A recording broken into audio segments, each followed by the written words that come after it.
El hijo se había dado cuenta que su madre estaba conversando con una persona foránea por muchos años y le estaba enviando dinero. Esta señora le había enviado, al momento de requerellarse con nosotros, le había enviado sobre $350,000 a un enamorado que nunca había visto en su vida. Nunca había interactuado visualmente, solamente eran textos y llamadas telefónicas. Y el hijo se dio cuenta de esto y la trajo al FBI para nosotros hablar. La persona había perdido todo su retiro. Recibes un mensaje de texto, supuestamente de tu banco, pidiéndote que confirmes tu información. Tú, sin pensarlo dos veces, le das clic y ya, caíste en un fraude. Hoy, en La Fórmula, vamos a hablar del fraude cibernético. Cómo evitar caer. Y nos acompaña, para hablar de este tema, la agente especial Cristian Nieves, de la Escuadra de Crímenes Cibernéticos del FBI. Gracias por estar con nosotros. Gracias por la oportunidad, claro que sí. Gente, uno pensaría que a estas alturas, ¿verdad? Cuando ha habido tantas campañas, tantos casos grandes que han salido a la luz, que la gente estaría como más alerta o más abusada, ¿verdad? Para evitar caer en esto. Y sin embargo, vemos que no. ¿Qué es lo que está pasando ahí? ¿Esto se ha vuelto más sofisticado, quizás? Bueno, definitivamente la sofisticación va en incremento. También tenemos que contemplar el factor de que la tecnología está en todas partes y en todo momento. Y nos estamos moviendo a un mundo más tecnológico cada día que pasa, lo cual crea una gama de oportunidad para estos ciberatacantes mucho más grande, donde podemos llegar. Por ejemplo, en el último año hubo un incremento de un 33% en pérdidas asociadas a lo que se llama crímenes cibernéticos, que es lo que vamos a elaborar un poquito aquí en el día de hoy. Pero básicamente eso es alrededor de $16.6 billones atribuidos a pérdidas relacionadas a crímenes cibernéticos. Así que cuando hablamos de que va en aumento no es algo simplemente anecdótico, o sea, las cifras, lo que ustedes tienen lo respaldan. 100%. Y esas cifras son gracias a la comunidad que se aventura a querellarse. Van a través de nuestra página de ic3.gov y reportan que fueron víctimas de un crimen cibernético y esa información nosotros la agregamos para traer la información como esta, para poder usarla como medios como estos que ustedes están proveyendo a la comunidad, para orientar a la comunidad de una amenaza eminente y en crecimiento definitivamente. Esa cifra inicial que usted da de 16,000 millones más o menos billones. Estados Unidos, ¿verdad? Como un todo, a nivel de Puerto Rico, ¿de cuánto estamos hablando? Excelente pregunta. Son 16 billones a nivel nacional, digamos, ¿no? Pero Puerto Rico son 14 millones de dólares en el año pasado nada más en pérdida. So, definitivamente no estamos fuera del panorama. Esta mentalidad que tenemos de que Puerto Rico es una isla y no nos aplican las cosas no es una realidad en el mundo cibernético. Al revés. Diría que esta isla tiene una posición estratégica y nuestros habitantes son estratégicamente atacados para ganar acceso a su información o tal vez información de otros medios que pueden atravesar mediante las cuentas de estos individuos. ¿Y esos números, ustedes llegan a esos números por las querellas que reciben en la página que ustedes tienen para este tipo Correcto. de fraude? Esos números que te doy son simple y sencillamente basados en alrededor de 825,000 querellas que se reportaron el año pasado en la nación americana, incluyendo pues sus territorios y otras tierras que también donde tenemos presencia.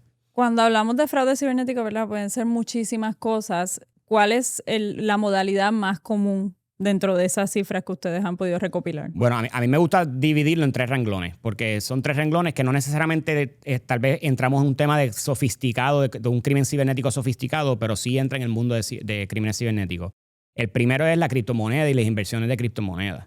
Esto está sumamente creciendo y más abundante que nunca, porque obviamente pues, es un mundo digital, donde es un mundo que la gente hace inversiones pensando que en esencia están haciendo una inversión legítima por crecer su capital monetario y al final del día lo que están cayendo es un esquema donde le acaban robando toda su moneda. Son muchos de esos números y esa inflación que se ve es por la presencia y el incremento del mundo de criptomonedas.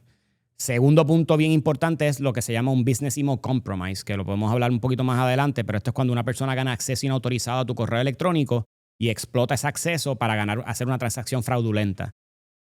Adicional a eso, pues tenemos los casos normales de ransomware que se tocan en los medios y se escuchan mucho abundante, pero el último y no menos importante, que tal vez no tenemos una cifra monetaria, pero sí es impactante, es el data breach o el robo de identidad, de información y de data, porque esta información ellos la pueden convertir en monetarizar esta información y con ella pues ganar acceso a tus cuentas de banco, ganar acceso a tus cuentas personales y de ahí en adelante seguir en un esquema que va en crecimiento.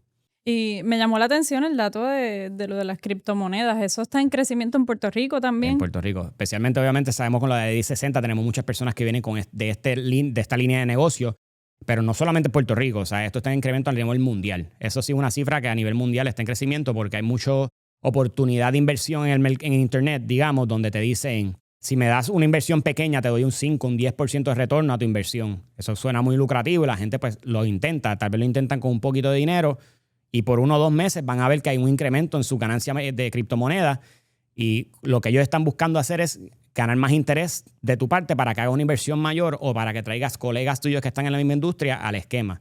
Y una vez ellos se sienten que tienen una ganancia monetaria significante, hacen lo que se llama pig butchering, que es un término un poco grotesco, pero es como se le conoce, que es engordar el cerdito para luego eliminarle el dinero. Ellos normalmente este tipo de actividad es lo que se llama un smart contract, que como todo contrato que uno hace con una persona, uno firma unos fine clause, ¿verdad? Pues en el smart contract es código que está detrás de estas inversiones que uno no reconoce ni lo ve, donde tú le estás dando acceso ilimitado a tu wallet de criptomonedas. Ellos te mantienen ahí haciendo una inversión y en un cierto punto, cuando ellos sienten que tienen suficiente, eliminan ese dinero y te lo roban. Estamos hablando de que nos han llegado querellas de personas que pierden $6 millones en una sola instancia. Millones y millones de dólares en este tipo de esquemas. ¿Y cuáles serían como los red flags o las alertas, ¿verdad? Que tiene que tener en cuenta una persona que está pensando invertir? Yo he visto también muchos influencers y eso en redes sociales locales que están promoviendo este tipo de inversión. Yo diría que hoy en día genuinamente hacer research, buscar, leer, indagar. Si suena muy, muy bueno para lo como suena, sé tu escrúpulo de que puede que sea algo que no sea correctamente o la mejor inversión que puedas tener. Orientarse, no seguir recomendaciones de una persona que tú no conoces, que solamente te llega por los medios sociales o por un WhatsApp, por ejemplo. Muchas de estas inversiones empiezan con una persona haciendo un contacto completamente imprevisto, donde te dice, sé que estás en este mundo, tengo una oportunidad de inversión y me gustaría hablarte más del tema. Y la gente pues sigue esa línea y acaban cayendo en estos esquemas. Aquí se escucha mucho también y esta es, ¿verdad?, otra modalidad que la mencionabas antes, y la mencionamos al principio también, de casos que te llega un mensaje o un email que ganaste un sorteo o que tienes que confirmar una información, ya sea de una agencia de gobierno o de un proveedor de servicios que tú tienes. Y bueno, y ahí la persona voluntariamente pone su información y queda comprometida. ¿Ven muchos casos de esto? Definitivamente. Cuando te digo vemos es que conocemos que esto está sucediendo en el mundo, ¿no? Porque es bien importante entender que para nosotros como el FBI poder entrar a investigar este tipo de esquemas tiene que haber una cifra bastante alta o tiene que ser un impacto mayor para crear una realidad de la comunidad donde se involucraría el FBI. No obstante, nosotros vemos que esto es un esquema bastante grande que está pasando y bastante presente. El mismo ejemplo que te llega un texto que te dice que tienes un paquete de correo por no mencionar la entidad, que si la dirección no está bien puesta, que si no le pones la dirección, pues no te va a llegar el paquete. Pues reflexionemos un poquito. ¿Tú estás esperando un paquete? Si no estás esperando el paquete, no le dejas el enlace. Porque lo que están haciendo es usando ingeniería social, que es el vector número 1 de todo tipo de atacante hoy en día para ganarle acceso a tus cuentas, es utilizar ingeniería social para sacarte información. Porque tal vez en ese enlace tú no le proveíste las credenciales de tu cuenta, pero sí le diste información de tu teléfono, tu correo electrónico, donde ellos pueden utilizar esa información y ir a buscar en bases de datos donde almacenan información robada y tal vez a matchar tu contraseña a otra cuenta con esta cuenta de tu banco. Y con estos temas de fraude quizá tenemos como la percepción o el prejuicio de que son mayormente personas de edad avanzada o de la tercera edad que caen o que son más propensos a caer en estos esquemas. ¿Es eso correcto? O sea, ¿tienen alguna idea del perfil demográfico de la persona que está cayendo en estos fraudes en Puerto Rico? Definitivamente todos caemos, todas las edades, todos los renglones, todos los conocimiento, toda la educación, porque tenemos doctores cayendo en estos esquemas, tenemos abogados, tenemos personas de baja educación también cayendo en estos esquemas. No obstante, es bien importante resaltar que nuestra comunidad de envejecientes es la que está siendo atacada mayor por este tipo de esquemas. ¿Por qué? Porque son más susceptibles a caer en este tipo de esquemas de ingeniería social donde se confían de que la persona que está en el teléfono tal vez realmente representa el banco o a la institución que le está pidiendo la información, o no necesariamente conocen tanto de la tecnología como para poder entender si lo que están interactuando es algo legítimo o algo ilegítimo. Todos somos víctimas, pero definitivamente nuestros viejitos son los más impactados ahora mismo. ¿Cree que hay como una especie de tabú con este tema? O sea, que quizás mucha gente no se atreve a denunciarlo por vergüenza. Yo di mi información. Definitivamente creo que existe eso. Hemos visto un incremento en los reportes de este tipo de esquemas, o es positivo dentro de lo negativo. Es bastante positivo que la gente esté coming forward y dando la información porque eso nos ayuda a orientar y educar a las personas con medios como este que estamos aquí hoy. Pero definitivamente mucha gente tiene vergüenza de cuando los esqueman. Yo recuerdo, por el darte un ejemplo vivo, yo antes de trabajar en la oficina de Puerto Rico, trabajé en la oficina de Miami por unos años y un día que yo estaba en complaint duty, se llama eso es cuando te toca como agente estar en la puerta y el que entre por ahí tú tienes que atenderlo y entender qué está pasando. Y me llegó una persona de alta con una persona con su hijo. Y el hijo se había dado cuenta que su madre estaban conversando con una persona foránea por muchos años y le estaba enviando dinero. Esta señora le había enviado, al momento de requerellarse con nosotros, le había enviado sobre $350,000 a un enamorado que nunca había visto en su vida, nunca había interactuado visualmente, solamente eran textos y llamadas telefónicas. Y el hijo se dio cuenta de esto y la trajo al FBI para nosotros hablar. Estamos hablando que 350 eran su retiro. La persona había perdido todo su retiro. Ese día me dan esa información, yo lo corroboro contra nuestra base de datos y identifico que la persona que estaba hablando con ella estaba utilizando plataformas y imágenes que ya nosotros teníamos reportadas de otros querellantes que gracias a Dios vinieron y se reportaron, ¿no? Yo bajé con esta información y se la enseñé a la señora y le dije, para que ella entendiera que lo que estaba pasando era un esquema. Y aún yo haciendo esto, esta señora se fue de la oficina creyendo que el hijo lo que le estaba queriendo evitar es que tuviera un romance con otra persona. Tenemos que tomar esa perspectiva para entender que tal vez para lo que nosotros es algo de sentido común, a nuestros viejitos o a nuestros niños también, porque son víctimas de esto, no necesariamente sentido común, porque ellos están buscando llenar un vacío que estos individuos buscan explotar. Pensando en ese tipo de casos precisamente, ¿qué desafío supone para ustedes como investigadores y también para las personas la accesibilidad que hay ahora con estas herramientas de inteligencia artificial para clonar voces, para que te hable una persona que parece bastante real? Definitivamente lo que es el AI y el mundo de AI, de la manera que es positivo y nos ayuda para un montón de cosas eficientes, haciéndolo más eficiente, pues un beneficio para los atacantes, los criminales también para utilizarlo. Un ejemplo vivo que te puedo dar, otro ejemplo de una investigación que tuvimos, es donde hubo un business email compromise que hablamos ahorita, ¿no? De 25 millones, una pérdida de 25 millones. ¿Cómo surge esta pérdida? Básicamente porque el empleado le llega un correo electrónico haciéndose pasar por su jefe, quien le dice, necesito que haga esta transacción electrónica para pagarle a un vendor y lo necesito para allá. El empleado lo vio sospechoso y se comunica con su jefe y le dice, necesito cuadrar y entender si esta información que me estás pidiendo es legítima, de la cual el jefe le contesta, no hay problema, pero en vez de llamarme, vamos a conectarnos en videoconferencia y lo discutimos más a fondo. Se conectan en videoconferencia, hablan del tema, el jefe le da visto bueno para la transacción y el empleado procede a enviar ese dinero. 2 o 3 semanas después, haciendo una auditoría en la compañía, se dan cuenta que $25 millones salieron y hacen una pregunta y él le dice, no, eso me lo aprobó el jefe. Y cuando van al jefe, que en aquel momento estaba de viaje, y le solicitan información, él dice, yo nunca hablé contigo, yo nunca te confirmé esa transacción. Cuando la investigación se llevó a cabo, nos dimos de cuenta que la persona se comunicó un teléfono que no era el del jefe, pero estaba más enmascarado, digamos de esta manera, masked, como el número de su jefe, y cuando se conectó en videoconferencia con quien estaba hablando era con un deepfake, que es un tipo de inteligencia artificial, donde ellos cogieron un snippet, una imagen que él tenía en su LinkedIn y un snippet de un cantito de 30 segundos de su voz, de una charla que el jefe había dado, utilizaron eso y crearon una imagen que el empleado que trabajaba al lado de esta persona el día a día creía genuinamente que estaba hablando con su jefe de verdad. ¿Cómo atacamos ese problema? Digamos, ¿no? Pues teniendo conciencia de lo que posteamos en los medios sociales y cuánta información damos. Por ejemplo, tú eres una persona pública, pues tú vas a tener una apariencia en los medios bastante significante. Pero si tú no estás en esa industria, no hay necesidad de estar posteando toda tu información, que te vas de viaje para acá, que te vas de viaje para aquí, o trabajo para esta compañía. Tenemos que tener mucha conciencia de que lo que ponemos en el Internet es del mundo. O sea, porque puede estar protegido por una contraseña, pero esa contraseña puede ser corrompida y a ganar acceso a esta información. ¿Cree que hay mucha vulnerabilidad por ese lado? Que la gente quizás en los casos que han visto que quizás muchas cosas surgen de que hay demasiada información disponible de cada movimiento que uno hace en el día. 100%. Una cosa que yo cuando doy estas charlas, yo doy muchas de estas charlas porque queremos educar a la comunidad, porque una misión del FBI, nosotros tenemos mucha información y normalmente no la compartíamos. Y ahora estamos buscando salir a los medios a compartir este tipo de información para educar a la comunidad, porque si yo la educo, tengo menos trabajo, claro. Y al final del día eso es lo que yo quiero, ¿no?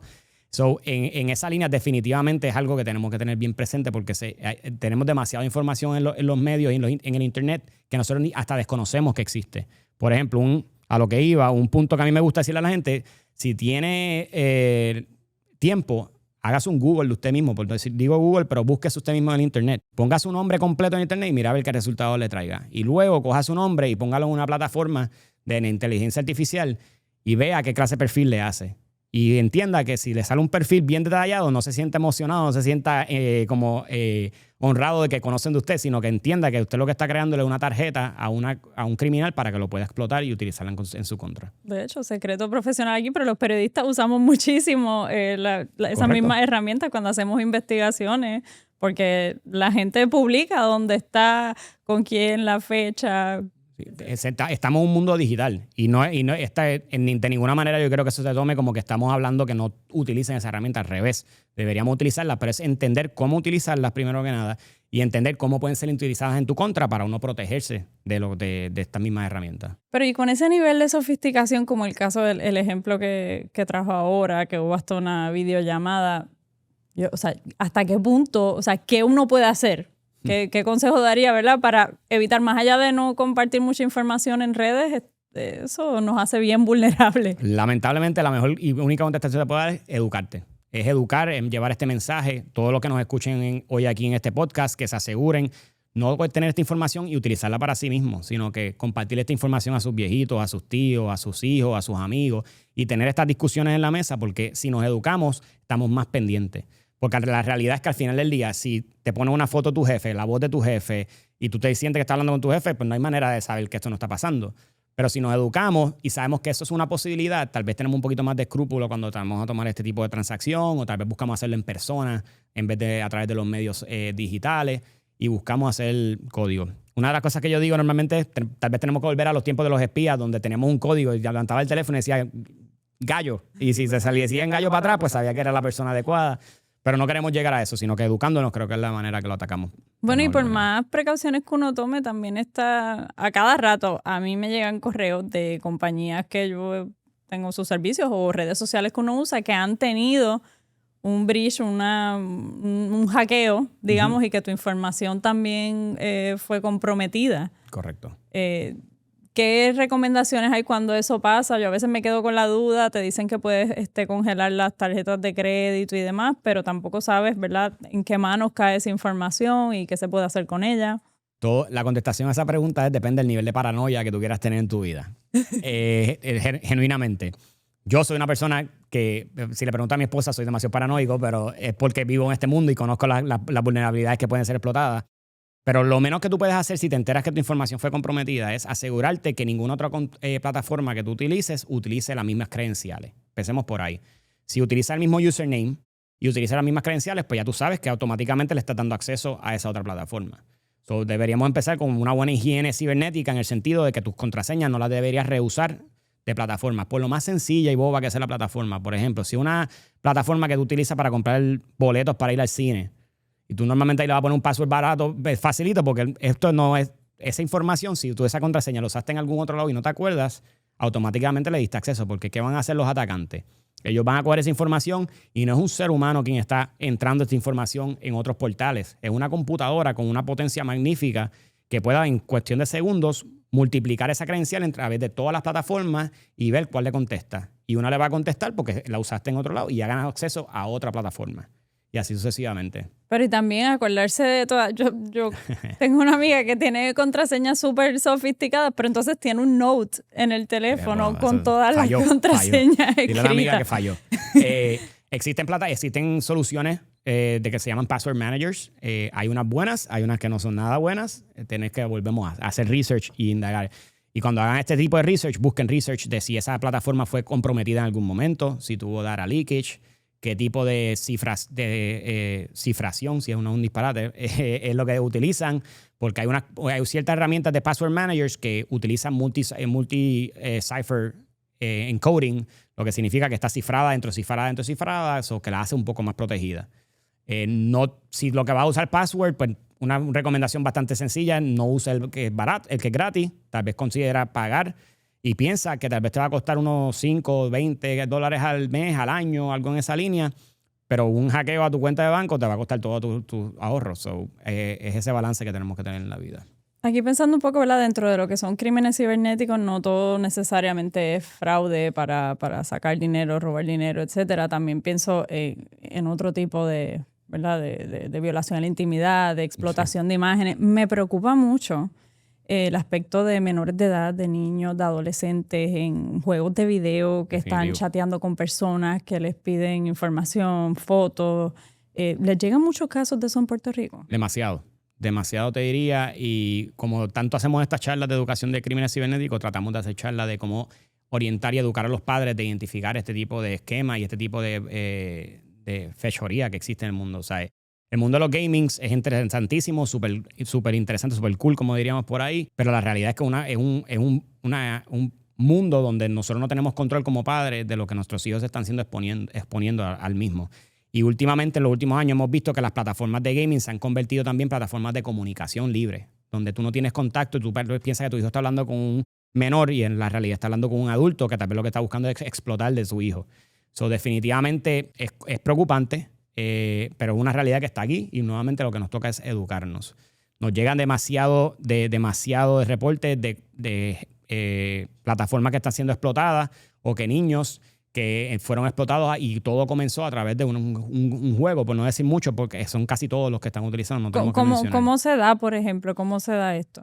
Te vas a dar cuenta porque el niño va a empezar a interactuar con otro moniker, que es el que le llamamos, o un nombre en internet que es fake, y van a interactuar mucho. La primera señal que yo te diría que tenemos que estar pendientes es si la persona pivotea de plataforma. Si yo estoy usando este juego y hablamos por este juego, cuando yo estoy logueado, no hay que tener tanto preocupación, pero si de momento ese amigo, de momento ya estamos en una plataforma de comunicaciones directas, o me dice vámonos a Snapchat, o no me dice vámonos a Signal, WhatsApp, pues ya eso definitivamente empezamos a preocuparnos porque no sabemos quién es esta persona. Tenemos que tener esos dos dedos por delante.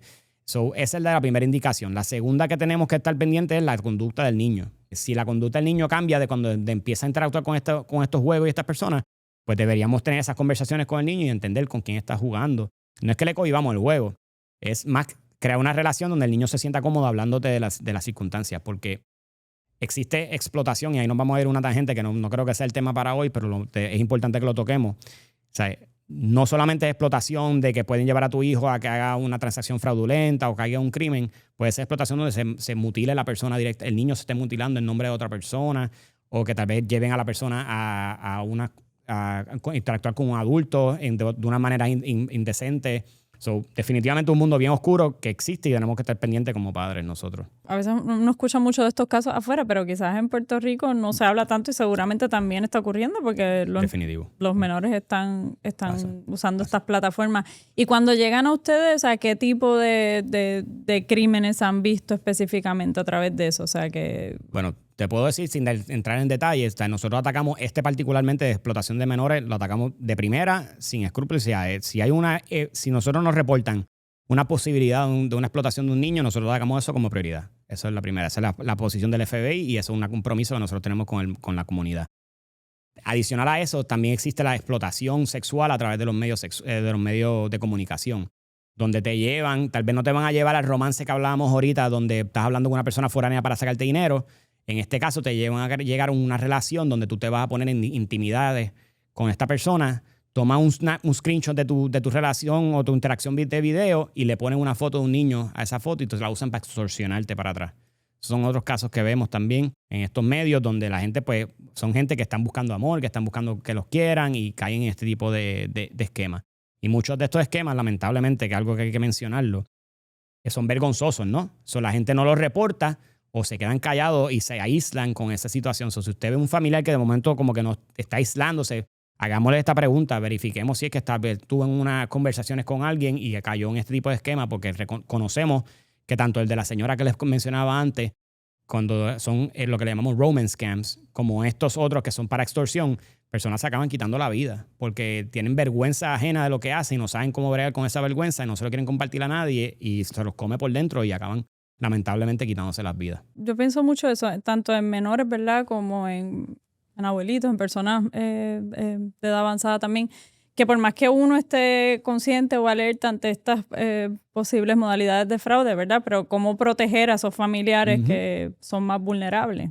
¿Qué medida uno puede tomar quizás para protegerlo? En el caso de los niños, no sé si recomendaría, yo no se usan en mi casa ningún aparato ni ningún juego de estos, pero no sé si hay algunos que no sé si puedan mencionar unos específicos o si algún tipo de juego o cuestión de estas que le prohibiría el acceso a los menores.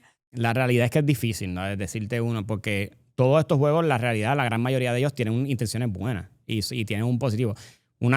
Algo exhortaría, pero una decisión de padre ya es no negárselos completamente, porque lo que crea es una necesidad tal vez que por otro lado lo van a ir a hacer donde no tienen el control tuyo.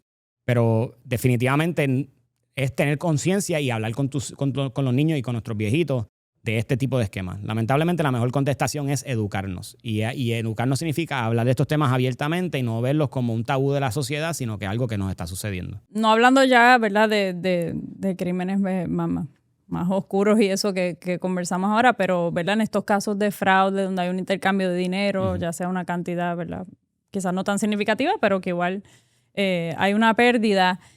Una vez te enteras, ¿qué es lo que debes hacer? Si usted cae víctima de un esquema cibernético o cualquier esquema, los exhorto a que lo reporten en nuestra página de ic3.gov para que lo entiendan en la letra I, la letra C, el número 3.gov.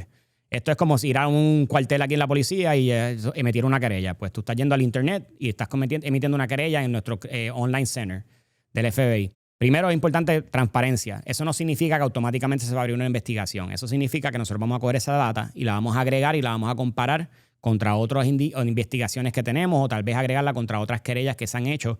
Porque siempre digo esto y al día de hoy todavía sigue siendo eficiente, usted puede tener la pieza de rompecabezas de una investigación masiva que no hemos logrado dar con el sujeto porque no tenemos esa pieza que usted la tiene.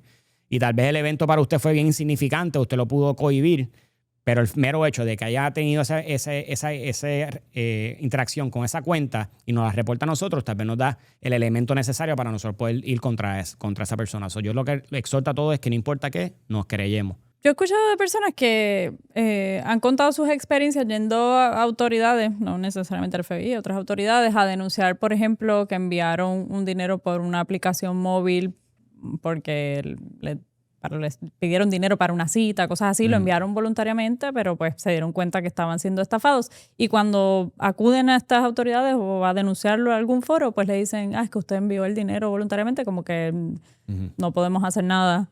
Eso es así, o sea... Habría que entender más los detalles para darte una contestación. Te puedo decir la postura del FBI en relación a ese tipo de eventos. Nosotros lo vamos a tomar con la seriedad que se merita. Lo que viene el resultado de eso es que hay unos thresholds que le llamamos, unas cantidades que nosotros tenemos que alcanzar para poder involucrar al Departamento de Justicia. Porque como deben saber, el FBI es un ente investigativo, ¿verdad? Nosotros investigamos, pero llegamos al punto donde culmina la investigación y le hacemos un referido al Departamento de Justicia para que ellos traigan cargos y consecuencias, ¿correcto? A la realidad, y el mejor ejemplo en mi escuadra, yo tengo 9 agentes de crímenes cibernéticos. Estamos hablando que tenemos $16 billones de pérdida en crímenes cibernéticos. Yo no puedo atacar todos los problemas a la misma vez. Tenemos que entender cómo podemos utilizar nuestros recursos correctamente para atacar el problema y hacer el mayor impacto posible. Tal vez lo que le está pasando a este individuo es que la cantidad de pérdida de ellos es muy mínima y no escala a un nivel donde nosotros podemos abrir una investigación federal. Pero por esto es que los exhorto a que se querellen en ic3.gov porque tal vez tu transacción fue de $600, pero la del otro fue de 600 y la del otro fue de 1000 y cuando agregamos esos números podemos llegar a un nivel donde sí podemos coger la DOJ y traerlo a la mesa para que nos ayude en la investigación. Ok, una vez lo enviaste, en estos casos lo perdiste. ¿Esos dineros se vuelven a recuperar en algún momento? O en el caso de fraudes más grandes, donde sí se hace un referido al Departamento de Justicia Federal y hay una investigación, ¿hay la posibilidad de recuperar esos dineros? Es una trayectoria larga. Y de verdad que al final del día pues puede variar dependiendo de la circunstancia. Lo que sí les puedo decir es, por ejemplo, si hablamos del Business Email Compromise o una transacción fraudulenta electrónica, si esa transacción excede $100,000 y la misma sucede, ustedes notifican al FBI mediante IC3, en un periodo de 48 horas nosotros tenemos una posibilidad de utilizar unas herramientas para congelar ese dinero y recuperarlo. Y te doy un ejemplo. Hace unos 6 o 8 meses tuvimos un evento donde hubo una transacción fraudulenta de $5 millones. Nos notificaron en 24 horas de que el evento había sucedido, se dieron cuenta que era un esquema, notifican al FBI porque ya tenían relaciones con nosotros, con canales de comunicación con nosotros. Nosotros hicimos lo que le llamamos el Financial Kill Chain, lo pusimos en lugar donde es que nos comunicamos con la gente bancaria y le decimos, esa transacción es fraudulenta, por favor congele ese dinero en lo que las entidades bancarias se comunican una con la otra. Y gracias a esa intervención se recuperaron los 5 millones completos. Hemos tenido eventos donde se va mucho más dinero de eso y no podemos recuperar nada. Hemos tenido eventos donde logramos recuperar unos $100,000 de 1 millón que se fue, 200,000, que no es mucho, pero es algo. Pero depende de esa transacción, de esa notificación temprana a la ley y orden. Y con esas cifras tan altas de dinero, ¿verdad?, que se está perdiendo en fraude, pienso entonces que, o sea, las víctimas no son solo, quizás uno piensa automáticamente en personas naturales, en individuos, pero hay negocios, empresas que están siendo víctimas de esto también. Todo tipo de personas, todo tipo de empresas son bien persistentes y cada vez ahora con el AI, con la educación. Antes tú podías darte cuenta con un phishing, hablemos de phishing, un phishing email o ese correo electrónico que es un esquema, te das cuenta que era fraudulento o algo porque tal vez tenía misspellings, tenía cosas mal escritas o el título estaba medio raro. Hoy en día con el AI utilizan y te sale español perfecto, inglés perfecto, utilizan los elementos y los logos perfectos para hacerte creer que estás hablando con la entidad correcta. Estamos hablando que nosotros trabajamos o nos llegan querellas de individuos y de empresas multimillonarias que caen en este tipo de esquemas constantemente. ¿Qué medidas o qué protecciones puede tomar, pensando también en pequeños y medianos negocios que quizás no tienen pues una división de tecnología y demás, pero qué medidas pueden tomar para protegerse de esto? Bueno, nuevamente, educar a su empleomanía y les explico. No importa cuánto tú inviertas en tu seguridad cibernética, si al final del día yo logro convencer a uno de tus empleados que me dé sus credenciales, yo bypassé toda esa seguridad. No estoy diciendo que es menos importante. La seguridad cibernética, invertir en equipos y eso es extremadamente importante porque hay muchos otros ataques que se pueden explotar. Pero si tú no educas a tu equipo, a tu personal de que estos esquemas existen, definitivamente te van a explotar en algún momento porque van a lograr convencerlos de que ese esquema, de que dé sus credenciales y caigan en estos esquemas. ¿Cuál es el error más común que cometen tanto las personas como las empresas, ¿verdad? En términos de vulnerabilidad. Sin tener data, te puedo decir que reutilizar su contraseña. Porque el día de hoy hay una página de internet, se llama Have I Been Pwned. No sé si la conocen. Si no la conocen, búsquenla. Have I Been Pwned. Es pública, una organización pública que agrega todos los hackeos de bases de datos y los pone todo en una plataforma para que tú puedas poner tu correo electrónico y te dice si tu correo electrónico fue parte de un data breach. Y ahí tú te vas a dar cuenta de cuán comprometida está tu cuenta y cómo los atacantes la pueden utilizar para definitivamente explotar tu información. Y volviendo un poco al tema de inteligencia artificial, precisamente por eso, pensando en esos correos que están ahí perfectamente escritos, con los logos, que hasta la dirección puede parecer que, ¿verdad?, que es la de alguien que conoces u oficial de una compañía. O sea, ¿cómo puedo asegurarme de que algo no es fraude, verdad? O sea, ¿dónde están los red flags ahí?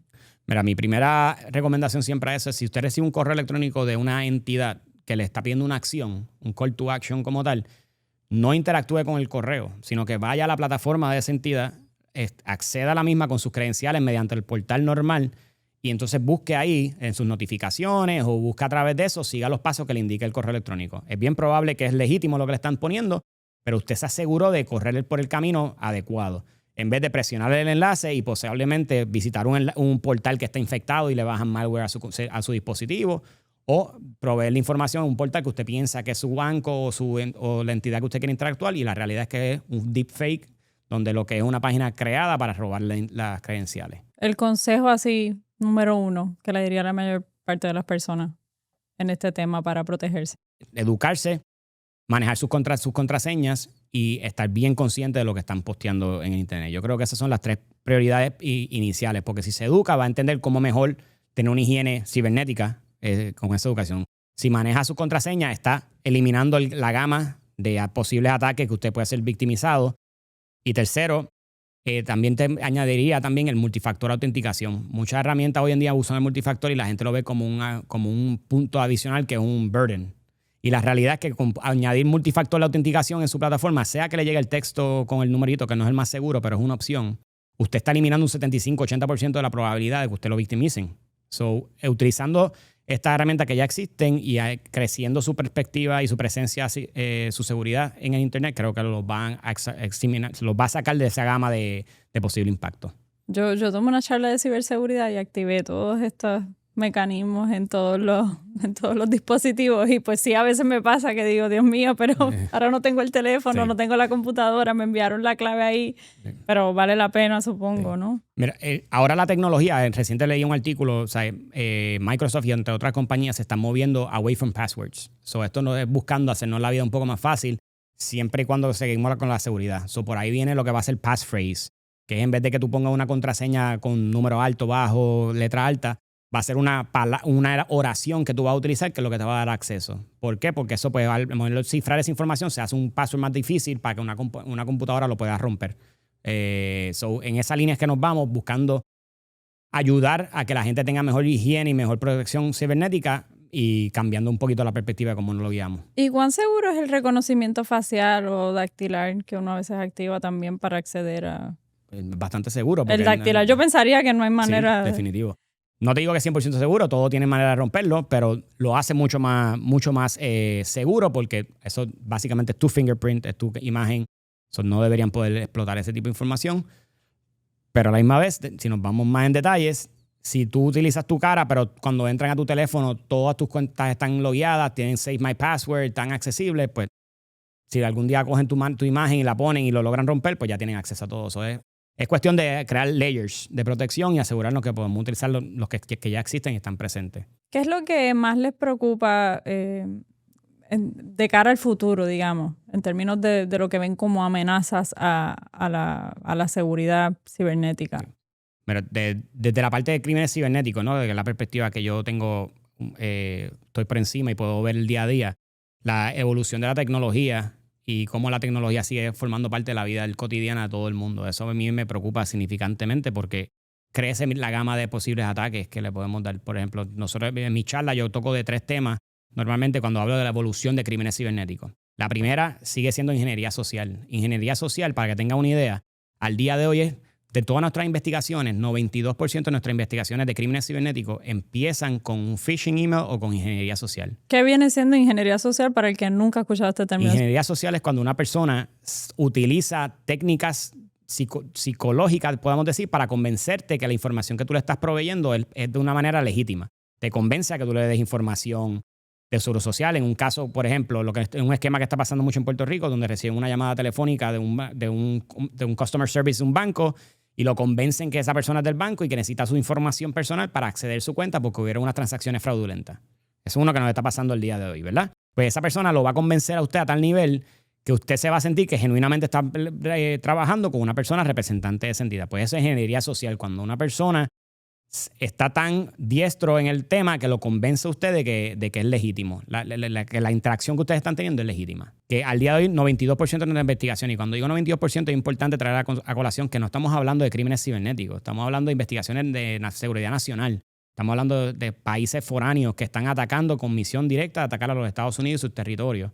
Utilizan ingeniería social porque saben lo bueno que es. La segunda es la disponibilidad accesible de herramientas para llevar a cabo crímenes cibernéticos. Hoy en día, como hay software as a service y servicios en medios legítimos, en el mundo oscuro, lo que llamamos el dark web, también hay servicios que con $5 o con un clic ya tú tienes acceso a un malware que puedes deploy en una compañía.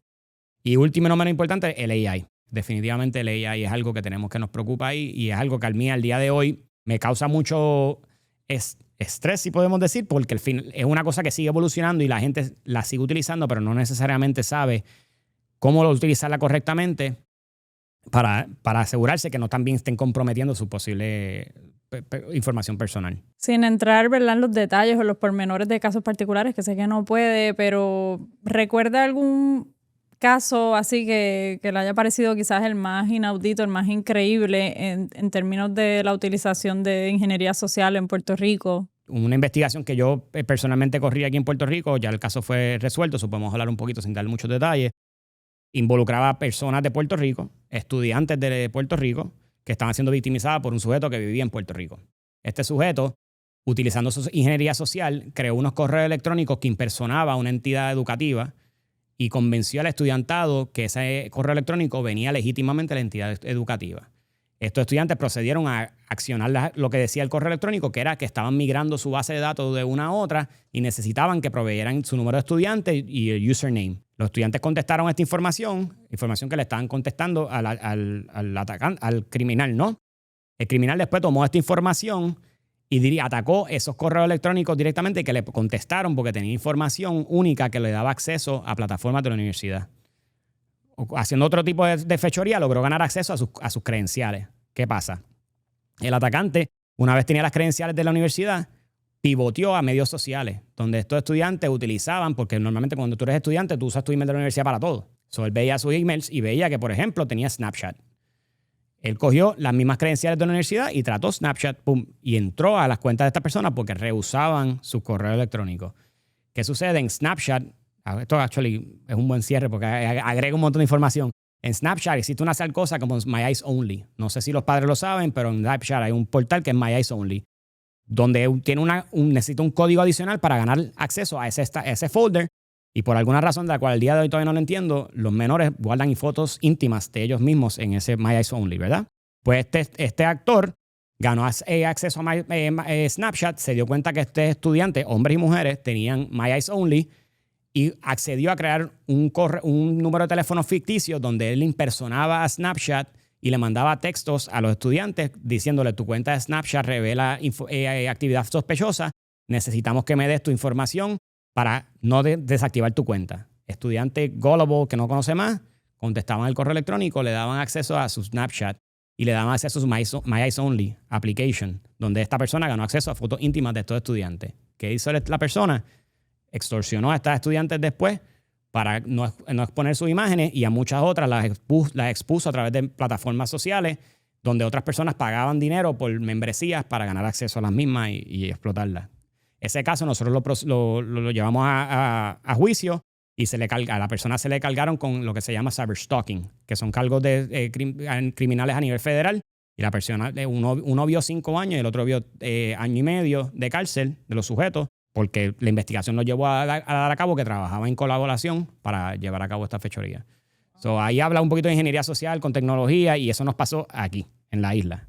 Y la persona que llevó a cabo el esquema era una persona de aquí, o sea, estaba aquí. Lamentablemente tenía conexiones con la escuela, algún vínculo, o sea, con la entidad o lo que fuera. Tenía acceso directo a estas personas de múltiples maneras. Por no decir más allá, pero definitivamente un esquema hecho por puertorriqueños que afectó a puertorriqueños y se llevó a cabo en Puerto Rico. Definitivamente Puerto Rico no está exento a este tipo de fechoría. Sí, que a veces uno piensa que estos esquemas vienen de una persona que está al otro lado del mundo usando tecnología y qué sé yo, pero también, ¿verdad? Puede ser alguien cercano incluso aquí. Ha mencionado varias veces la importancia de la educación. Correcto. Para no caer en esto. ¿Qué recursos, qué portales específicos uno puede acceder para educarse y saber que viene de una fuente segura, con credibilidad? Definitivo. Mira, el FBI como tal, en la página de FBI.gov, tiene un montón de información de en buen anglicismo, violaciones o temas que nosotros investigamos, ¿no?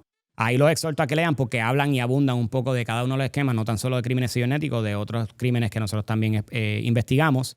La página que les menciono de querella, IC3.gov, también tiene información. Ahí sale un reporte anual donde habla de elderly fraud, habla de los investment scams y te da un poquito de información de cómo identificarlos y qué tipo de tendencia estamos teniendo.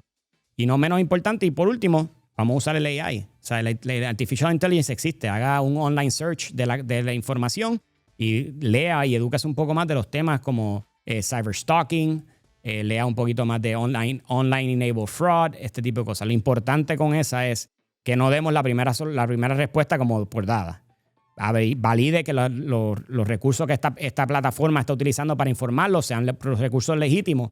Indague un poquito más, no tome la primera respuesta como la correcta, pero creo que si entre el FBI Jobs, IC3.gov y un poco de research en el internet, se van a poder poner en una buena posición para poder educar a sus familiares y a ustedes mismos. Ha estado bien buena esta conversación, aprendimos mucho y creo que también el bottom line o el punto principal de esto es que hay mucho que uno puede hacer para protegerse, ¿verdad? Definitivo. Muchas herramientas para evitar caer en estos fraudes. Muchas gracias, agente, por estar con nosotros. Gracias a ustedes. Y a ustedes, gracias por escucharnos. Recuerden suscribirse a nuestro canal de YouTube. También nos pueden escuchar en Spotify y pendientes a un nuevo episodio el último miércoles de cada mes. Hasta la próxima.